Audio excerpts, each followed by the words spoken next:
So there I am in the hospital, and my mother and her cousin Mary, you remember Mary, were visiting me in San Francisco. And I got a call from someone who was a colleague, um, didn't work in the hospital, but was a colleague in the administration, in the overall county administration.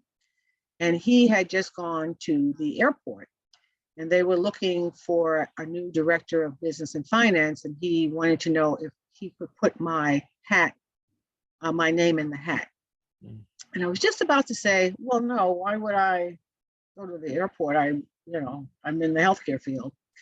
When I remembered what an executive recruiter had once told me, and that was never turn down a job you haven't been offered. Mm. So I said, well, okay. And I hung up the phone and I turned to my mother and her cousin and said, oh, you'll never guess what that was. And I told them, and we laughed. And then we went touring the sites of San Francisco, and I didn't think anything more about it.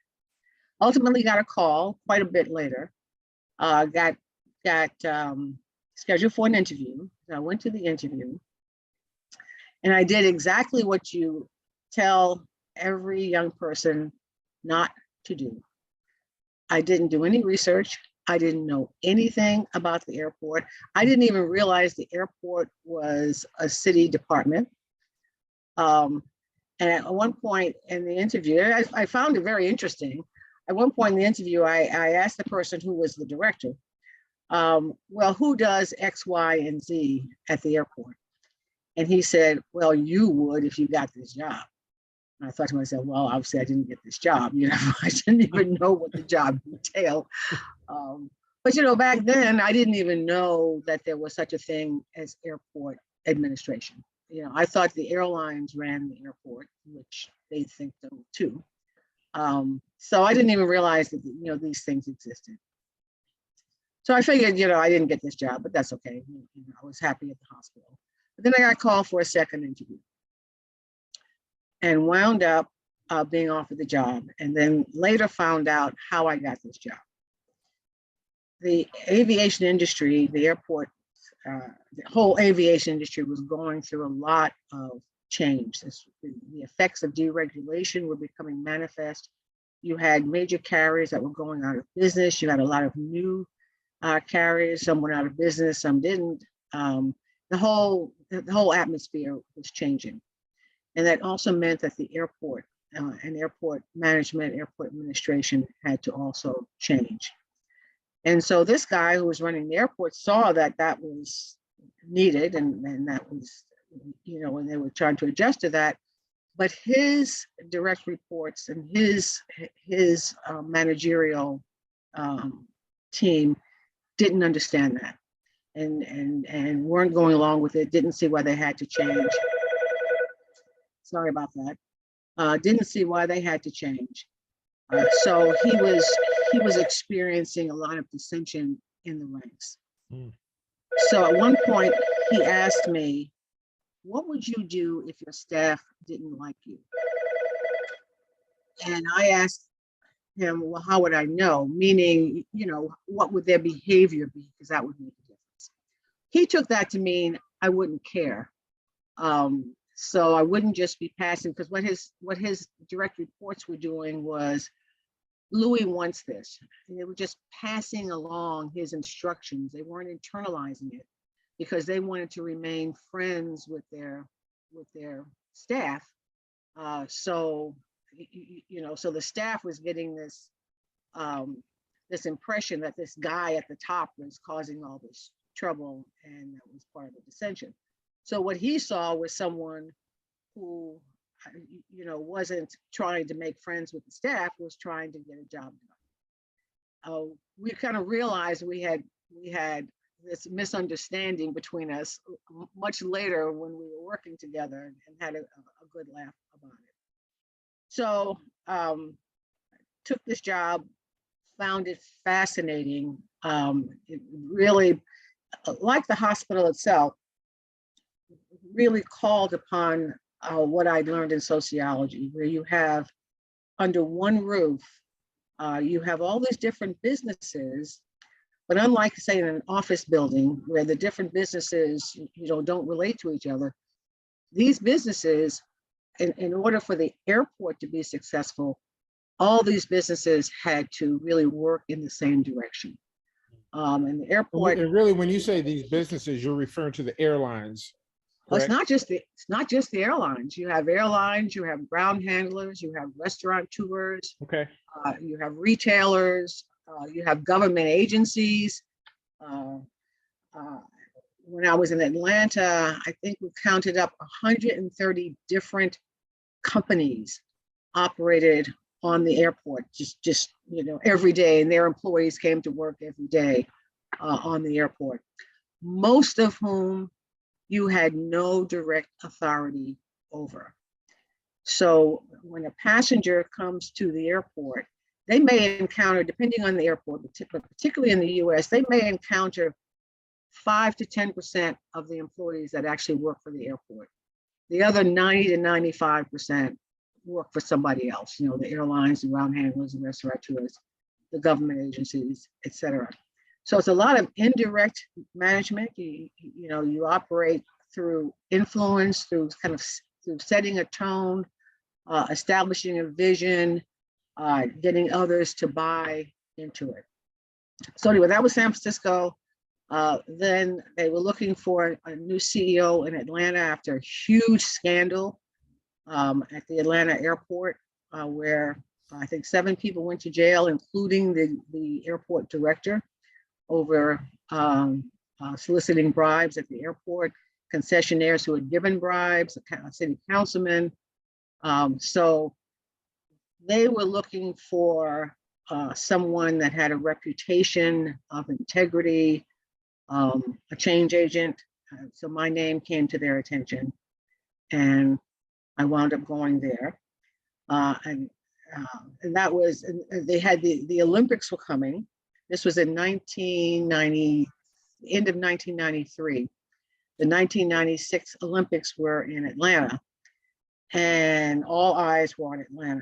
And the idea that the airport was in disgrace and a mess, because the airport was really very, when you walked into the airport, what you smelled were hot dogs. I mean, it was just, just very poorly run at that time because of what was going on, because of the bribery and corruption. So before you run over to Atlanta, let me just ask about the San Francisco experience. How big of an operation were you running? I mean, when you talk about an airport, first off, just simply frame, I mean, how big is the airport? I don't know if in terms of flights or in terms of care, how does you bring some volume or some. So at that point, San Francisco was probably the 6th largest airport in the country, probably 8th or 9th in the world. At that time, now this is in the 80s, at that time, the US airports were the largest, tended to be the largest airports in the world. That has changed now. I think San Francisco might still be in the top 10, probably not in the top 10 in the world anymore, because the Asian airports have really taken most of the top 10 spots. But it was, like I said, it was 5th or 6th in the country at the time. I'd say now, well, not now, but let's say 2019, probably had 50 million passengers a year. It's on, it's on that scale. And then explain your job. What exactly did you do? So my job, what did you do? Yeah. Right, my job was business and finance. So that includes, the budget. That includes the business side, which are the airline leases, that you're dealing with the airlines on a business basis. Getting the concessions, that's the food and beverage and the stores. We had a big minority and women business enterprise program, one of the first in the country. San Francisco was one of 4 airports that were the pioneers in getting minority and women and local businesses into airports, because previously it was the very large national companies that ran most of the businesses at the airport.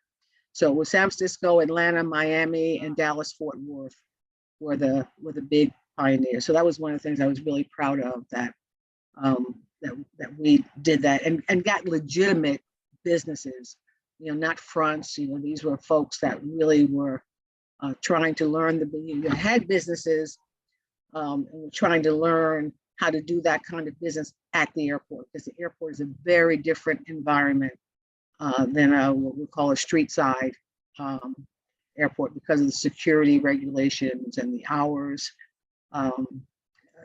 There are different constraints and opportunities at an airport. Okay. So it was the business side, that is the revenue, what made the money, the folks that paid you. So that was the airlines, concessionaires, other tenants that had space, cargo, customs brokers, those kind of folks. So any tenant that paid rent was part of my. Because what we typically think when you say airport, we're thinking about the passenger side, but cargo could be as big, I suspect, in some respects, as the passenger side. Or is that a fair assessment? Yeah, and some airports cargo is bigger than the passenger side.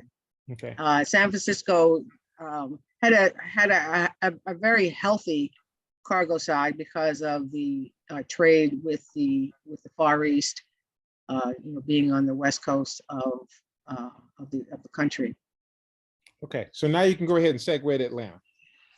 Okay, so I get to Atlanta. Now you're the top dog. You are running the Atlanta airport. Now I'm the top dog. And I had always been, the behind the scenes person, the person behind and making things happen, but sort of not really being noticed. I didn't really like being out front. And I remember when I was still in the healthcare field, talking to a hospital administrator, saying I could never do that, because I could never go out and give speeches and be out front. And then I go. So let me tell you. So my cousin Jimmy happened to be in Atlanta during the process of the recruitment, and he's, what an athlete he is, and he was running one morning. And this was back when you still had newsstands, and he's running by a newsstand, and he sees my picture on the front page of the paper.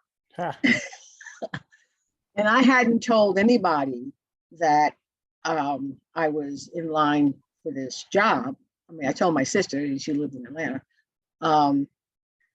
because I didn't think it was going to happen. I actually didn't think that they were really serious about, getting a professional, because they had never had a professional in this position before. It had always been a political appointment that my predecessor had been a member of the city council when he became the airport director. So, of course, by, within about 10 minutes, Jimmy had called his mother, who then called my mother, and everybody knew. Family, everybody knew at that time. So I wound up taking the job. There's a whole story behind all that, but I wound up taking the job. And, in Georgia, the airport is, back then and probably still, the single most important asset that every man, woman, and child in the state of Georgia would say. If you ask them, what's the most important thing we got going in this state, number one would be Hartsfield, Atlanta. Now it's Hartsfield, Atlanta Jackson International Airport. And so, in terms of size and volume, I don't know where largest airport.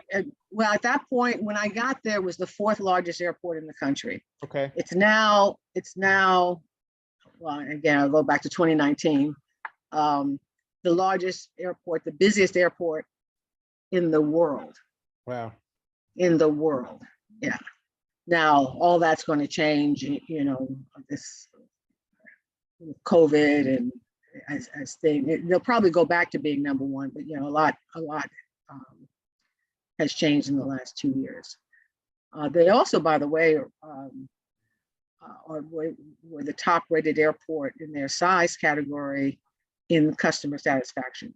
So So it was the focus of attention was the point I'm trying to make. The state was talking about taking it over because there was a huge concern.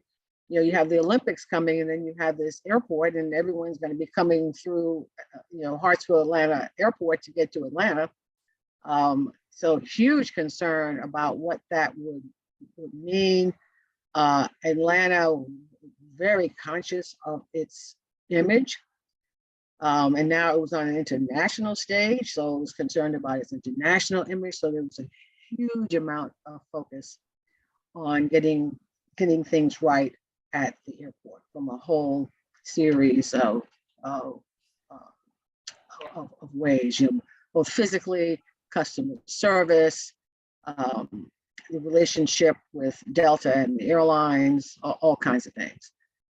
So to make a long story short, we did a great job. I mean, I am so proud of what we managed to do. A very small staff.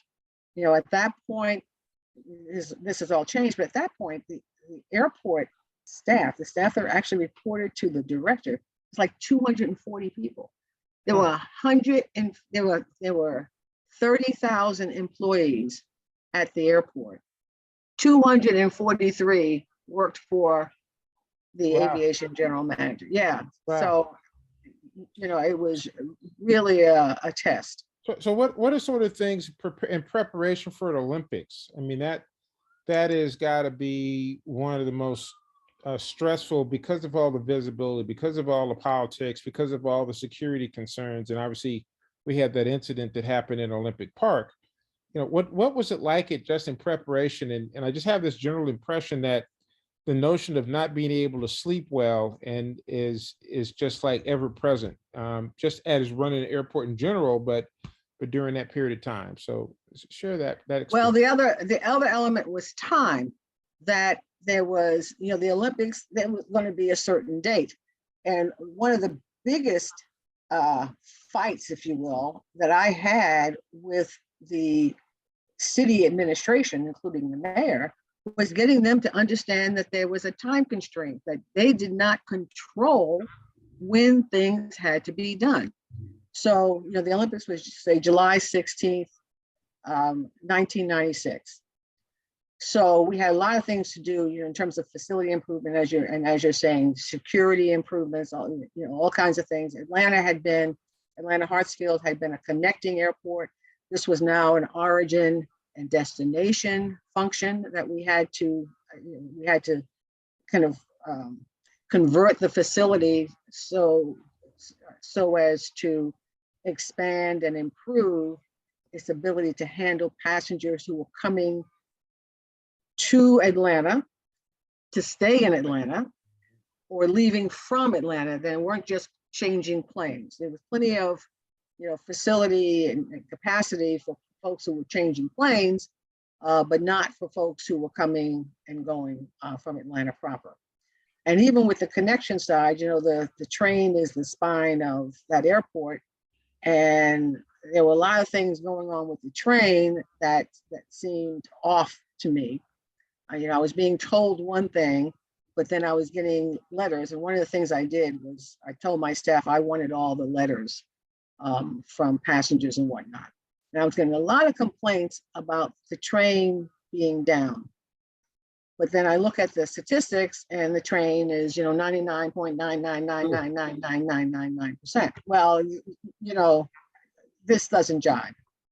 Long story short, we found out that there was a lot of fraud going on with the train people. And so we had to fix that. So back to your question though. So we had to make a lot of facility improvements. Things take time, right? You bid a contract, you get started on the contract, you get started on the project, you got to get the work done. It takes a certain amount of time to get work done. So I kept counting backwards, saying, if we don't start by X date, then we're not going to finish by Y date. And I said everything had to be done by May 1st, 1996. A lot of pushback on that. She's setting deadlines, and because some people weren't prepared, they would count some people out if we set a firm deadline. I had to fight that almost every day. There just was no understanding that time is not a commodity that you get to control.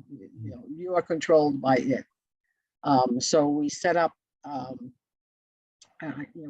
these processes so that, and we named all the projects, and so that the paperwork could be followed, and we would kill projects or threaten to kill projects if certain paperwork wasn't done by a certain amount of time. So it created a lot of dissension because an airport that's a city department has to go through all these different steps to get something done. It's not like a private business, you're just a department. So if you want to buy something, you have to go through 3 or 4 different departments, to get it bought. And just getting things approved, I imagine, with city council approval, because you had a lot of big ticket items. So a lot of politics, I imagine, in the middle of this conversation. Actually, the city council process, though, and yes, and you're right about that, but the city council process at least is a public process. And so they have to be accountable. And again, there were a lot of eyes on this. So they had to be accountable for what they did and didn't do. The issues, some of the issues were with the bureaucracy, because that goes on behind closed doors, and that paperwork would sit in a department for quite some time. And so we got to the point where, I would tell my staff, don't leave if there's a piece of, and we called the process HIP 96. Don't leave if there's a piece of HIP 96 paper on someone's desk. Don't let them out of the room. Don't let them go home. It was that kind of thing. Because, and I'm sure this happens in all bureaucracies or any large companies, often very difficult for the folks who are the process people to understand what a piece of paper, or now it's electronic, but to understand what their piece of the process means to the bigger picture. Right. And that's what we were trying to do. And it was all new to them, especially the time crunch issue. So you get yourself to the Olympics, you successfully get through that politics.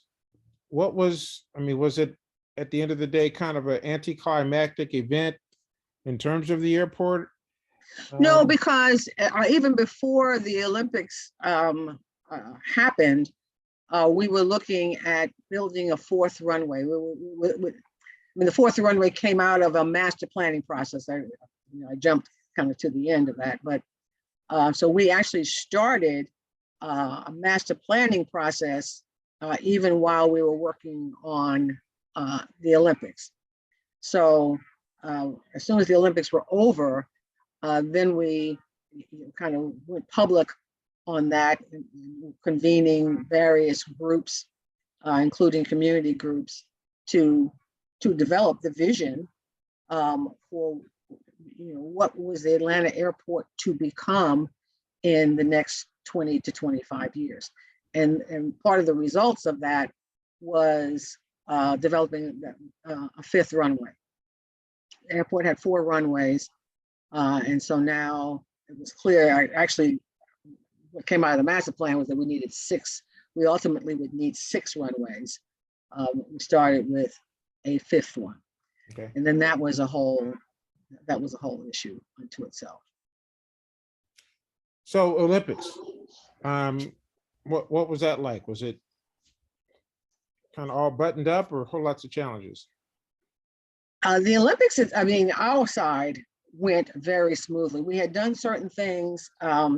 We took a former maintenance facility and converted it into a kind of a reception hall, so that the athletes and the coaches and the officials could go there before they went downtown to do all the credentialing and that kind of thing. And then so immigration and customs could set up there. So that was a very smooth process. And on the inbound, they didn't, to some extent, they didn't have to go. Some of them didn't have to go through the airport at all. But I remember at one point, and this was the first Olympics where the former Soviet Union countries competed under their own flags. Ah, okay, so Ukraine was Ukraine, not a part of the Soviet Ukraine Union was by way of- Ukraine. Okay. But the thing that I remember, because I happened to be down at baggage claim when this particular team came in, it was the Kazakhstan basketball team. And these guys are huge, they have huge shoulders, and you have Kazakhstan. I was thinking, what about the ping pong team? How do they fit Wow. their name on their jacket? So it was like, I think it was 193 countries, which was the most that had ever competed in the Olympics at that time. So it was thrilling, and it went very smoothly. And one of the things that happened was, with all the attention, before, with the corruption and people going to jail, there were investigative reporters assigned to the airport. Well, the same investigative reporter got assigned to the airport during the Olympics. One of the things we had done in part of the customer service was to communicate to all employees, whether they work for the airport or work for anyone else, what was going on. And so when the investigative reporter would come out to the airport and would talk to, the janitor, or, one of the folks that handles the bags, what was going on, they got an answer. So, oh, well, we're doing this and this, and this is going on. And so the whole attitude towards the airport changed. And they were getting all these glowing reports about the airport from the same news outlets that had been slamming the airport several years before. Now, to me, running the largest, I don't know, was it the largest airport? It became the largest. While you yes, were running. While we're there. It feels to me like when you have reached that job, it feels kind of like a pinnacle, like, how can it get any, better than this if I'm running the biggest airport in the world? Did it feel that way to you, or differently? Well, I mean, that was quite an accomplishment, and we felt very good about it. But then you have to, you still have to keep going. As I said, we started the master plan because you can't just sit there because things are going to keep changing. Well, maybe I'm asking a different question. I think the question I'm asking is about Atlanta. Yes, you were going to build an additional runway. You're going to build 2 runways, but did the notion that you would leave that airport, was that something you were thinking there should be more after this career, or you're like, hey, I could run this, for an indefinite period of time? I think that's a good question, because where I went after that was to a private airport management company, which managed airports in the U.S. under management contracts in the U.S., but leasehold airports outside of the U.S. So that was a different experience. Okay. Yeah. So that to me was very interesting, was to see this, to see different ways you could approach airport management. And this, I worked for a private company, including a bank. Bank was one of the owners of the company, and then we wound up getting bought by another company. So those are completely different perspectives on airport management. You no longer had that city governmental bureaucracy, city governmental mentality. You had a different kind of mentality, but you still had the same objectives for the airport, but you now had to deal with it in a different way to reach those objectives. Well, I want to get there, but I'd like for you to tell a story about your departure out of Atlanta, which had a little bit of fireworks and color to it. I call it the dirt deal. So So in trying to develop another runway, this was now going to be outside of property that the airport owned. And you had to deal with the logistics of how you're going to actually get this done. So one of the opportunities that we had was a property, a certain property, which would allow us to get the fill, dirt, that we needed to pour on the runway. Well, there's a certain procurement process that you need to go through, not just for the city, but now we're talking about the federal government, because the FAA, the Federal Aviation Administration, was going to be paying for part of this, and you had to do this in accordance with their regulations. And there was some funny business going on with respect to the owners of this property, and I was getting pressured. I mean, it was ironic. I was getting pressured to do what I wanted to get done, which was because going to this property would make the whole thing easier, be better for the community, because you wouldn't have trucks going back and forth all through the community. You could do it through conveyor belts, but it had to be done right. And certain parties, who shall remain nameless, the mayor, wanted it done a certain way, and wanted me to be involved in doing it the wrong way. And I remember telling him, this is going to work out, because this is really the best way of doing it. But let's go through the proper process, and let them compete, because I feel that they can compete quite successfully because of what they had to offer. No. He just wanted you to award the contract to who he wanted it to be awarded to, in simple terms. In simple terms, right. And so, and at the amount he wanted it awarded to. Wow. So that they didn't have to compete. Like I said, this was my, what this was my preference, but they needed to compete for it. They needed to give us a good deal. Right. And so, and not violate federal law. Yeah, that's a small detail. That's a small detail. Right. And so, given the fact that you wouldn't play ball with him, he fired you. He didn't actually fire me. My contract was up, and he just didn't give me another contract. Yeah, so it was. Well, the firestorm didn't seem to tell the story. At least that's not the way I remember it, because it seems like the state legislature was pissed off, and oh yeah, the legislature threatened to take the airport from the city of Atlanta. Yep. All because he didn't renew Angela's contract. Well, I mean, they knew what was behind that. So here's the airport being run very well, very successful, and so then you're going to get rid of that person and go back to the way it used to be. No. So what I was proud about, though, was there was enough dust up. They did hire another professional. Mm-hmm. So they hired the person from who was running Newark Airport. So they didn't go all the way back. And and even though my successor, was under a lot of pressure for a lot of things, but the airport continued to do well, to look good. They continued to make improvements. So they did not backslide. So I was very happy to see that. And they've had professional management all the way through. So you are out needing a job.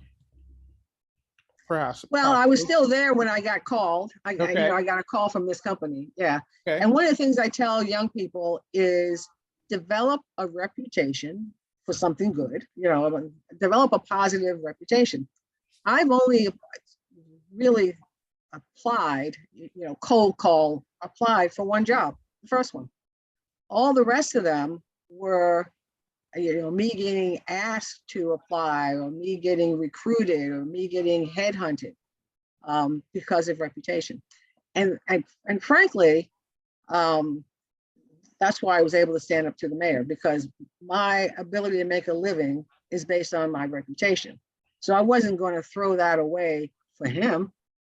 I have a whole career to think about, and no one was going to ever offer me enough money that I wouldn't ever have to work again.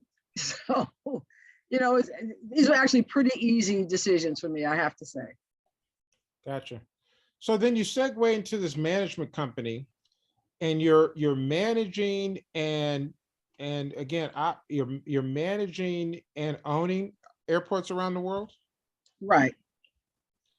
And when you say Managing around airports in the US, because Yeah, okay. don't know ownership. Well, there was one somewhat of an ownership vehicle at an airport in Sanford, Florida, one of the terminals. It was a cargo terminal and international passenger terminal. What do they call But in that? terms of around the world, Inclusive tours. where were you guys? Where were you owning international? So it was Luton Airport in outside of London, Skanska Airport in Sweden. We were looking at an airport in Spain, Ciudad Real. I don't think we ever closed on that deal, which was just as well, because it turned out not to be successful for whoever did get it. And then there was another one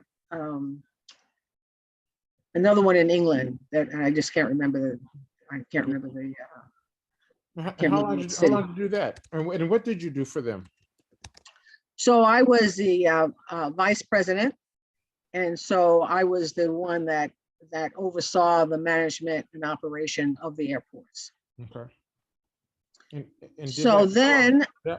3 years, and then got called to I had gone to an ACI conference in New York. ACI is? Oh, I'm sorry, Airports Council International. That's the Association of Airports. And this happened to be North America. There's 5 regions. This was the North America region, had its annual conference in New York.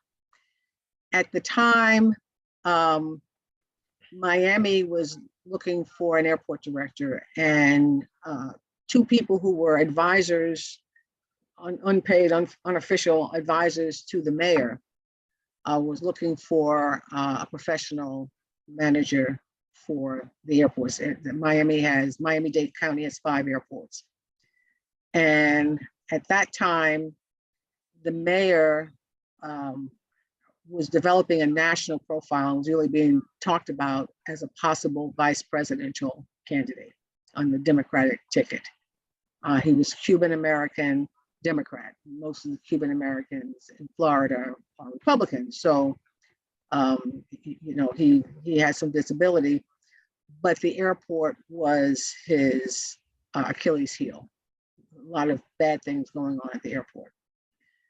So these 2 people were had come to this conference, looking up because all the airport directors in the country would go to this conference, and my name had come to their attention. So they talked to me and talked me into being considered for the position in Miami, which ultimately I got.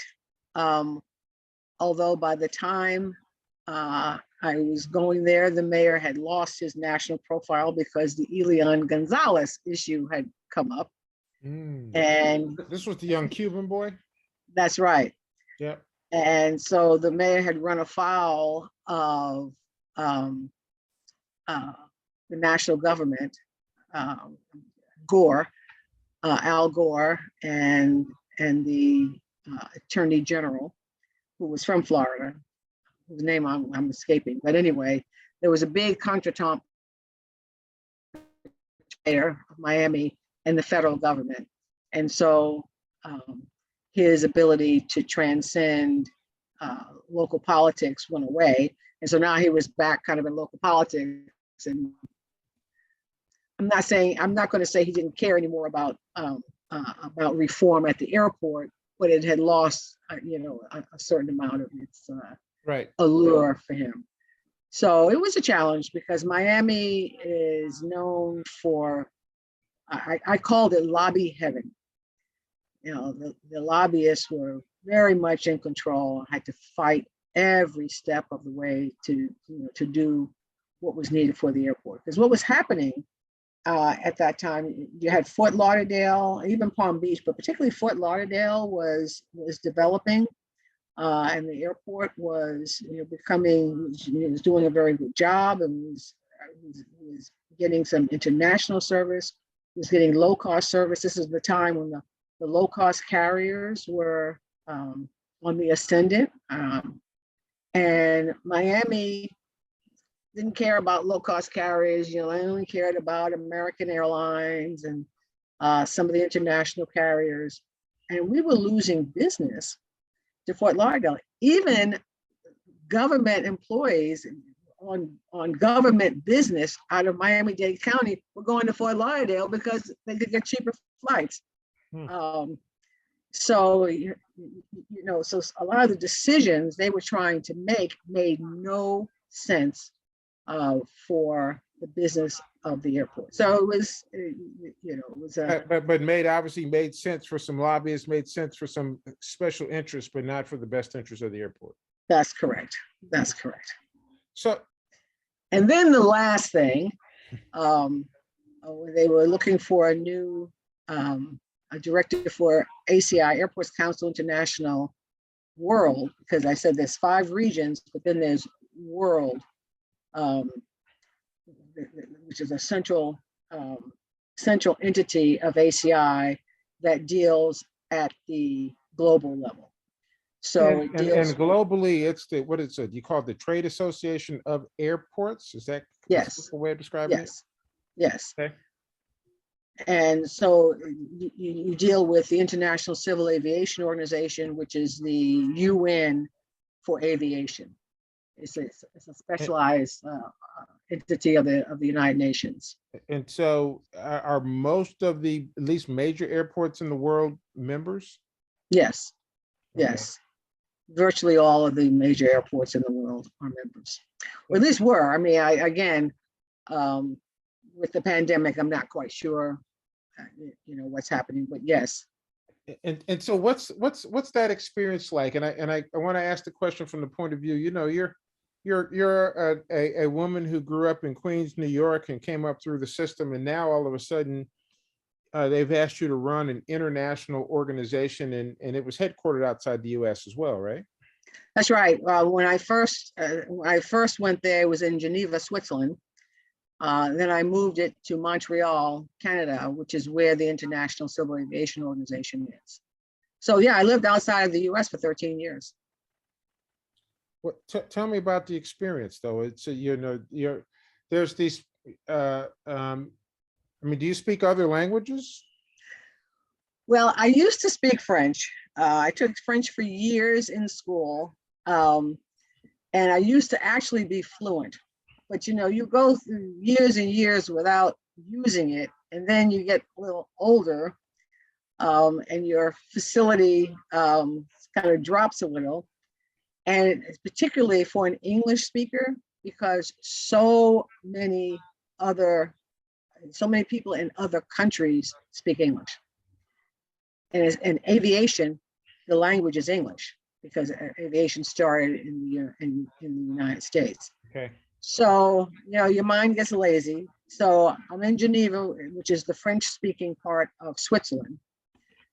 So, the office spoke English. Now, where I live, because I lived outside of Geneva in order to be closer to the airport. So when I would go, if I was there on weekends, I'd go to the market.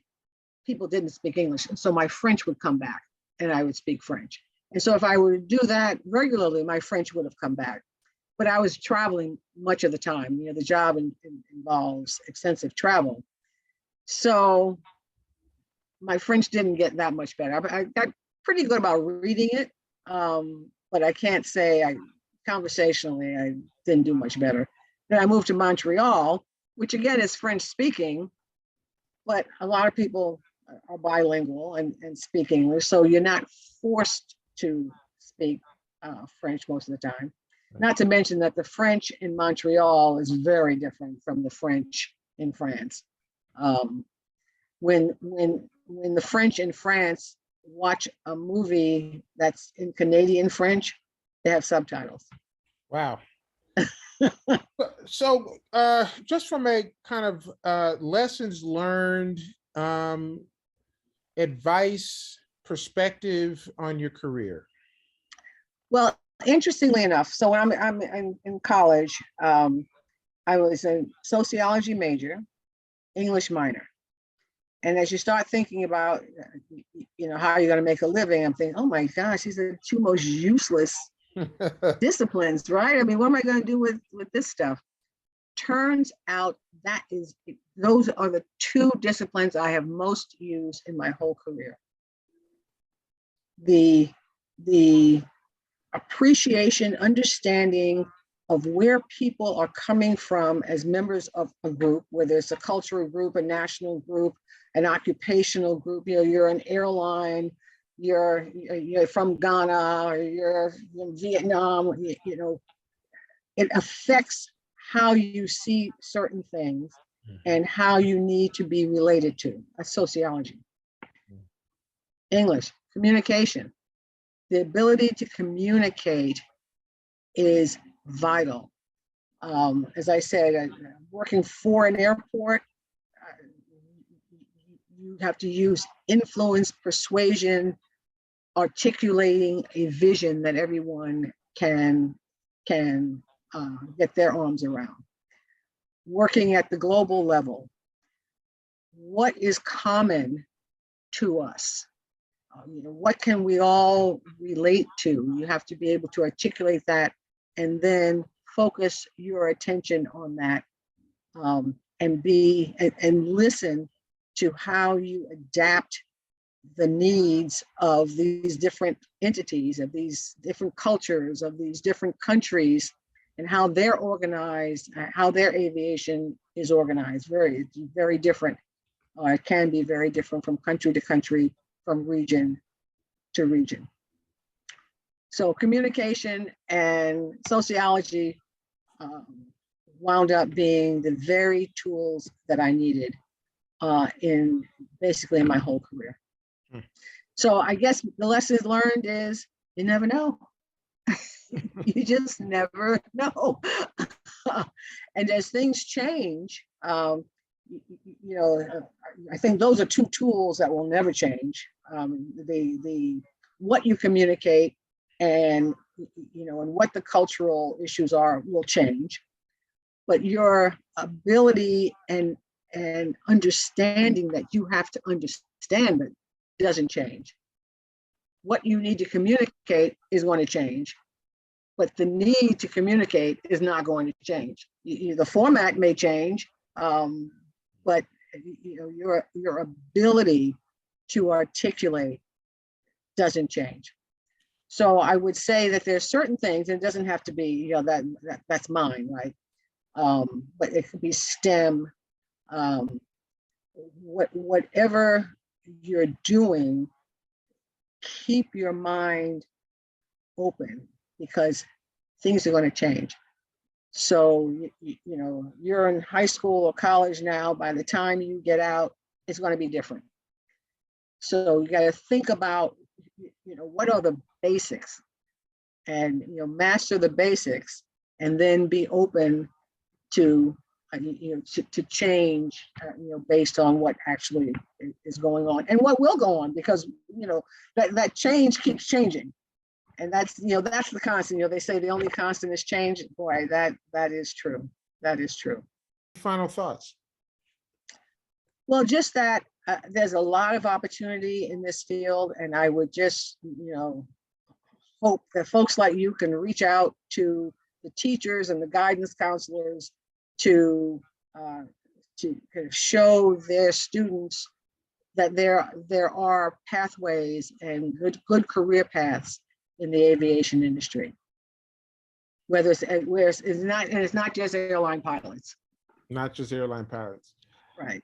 Angela Gittens, I appreciate you having invested an hour to have this conversation, and thanks so much. Thank you. Enjoy your weekend.